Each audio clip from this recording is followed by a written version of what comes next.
குபேரா முதல் நாளுக்கான வசூல் 30 கோடிக்கு மேலே அப்படின்ற மாதிரி அஃபிஷியலாக சொல்லியிருக்காங்க.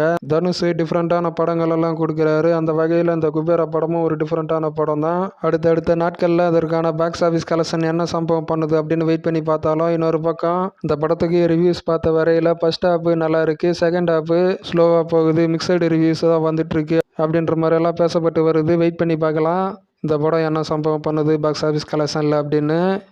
கூலி ஃபஸ்ட்டு சிங்கிள் சாங் அனௌன்ஸ்மெண்ட்டு இன்னும் ஒரு சில நாட்களில் வெளியாக போகுது. இதற்கான அனௌன்ஸ்மெண்ட்டு நாளை ரிலீஸ் ஆக வாய்ப்பு இருக்குது.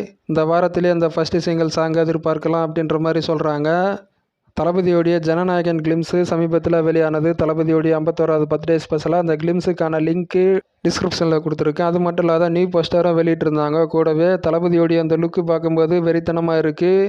தளபதி நடந்து வரதாக இருக்கட்டும், பின்னாடி ஃபயராக இருக்கட்டும், அதே போல் கத்திலேயே மீசம் முறுக்கிற மாதிரி பண்ணுறதா இருக்கட்டும், எல்லாமே வேறு லெவலாக இருந்தது.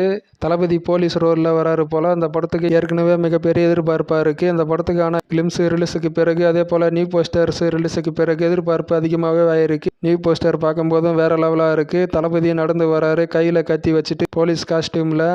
2 நியூ போஸ்டர்ஸுமே வெறித்தனமாகவும் வேறு லெவலாகவும் இருந்தது. இந்த படம் மறுபடியும் கன்ஃபார்ம் பண்ணியிருக்காங்க. ஜனவரி 9ஆம் தேதி பொங்கல் ஸ்பெஷலாக வேர்ல்டு விட தேட்டர்ஸில் ரிலீஸ் ஆக போகிறது அப்படின்ற மாதிரி. AK64 அனௌன்ஸ்மெண்ட் ஆகஸ்ட் மந்தில் ரிலீஸ் ஆக போகிறதாக ஒரு நியூஸ் வந்தது சமீபத்தில். அது மட்டும் இல்லாத ஷூட்டிங்கு இந்த நவம்பரில் ஸ்டார்ட் ஆக போகிறதாம். மார்ச் அல்லது ஏப்ரலுக்குள்ளே ஷூட்டிங் முடிச்சுட்டு மே அல்லது ஜூனில் ரிலீஸ் ஆகும் அப்படின்ற மாதிரி ஒரு நியூஸ் வந்துட்டுருக்கு. வெயிட் பண்ணி தான் பார்க்கணும்.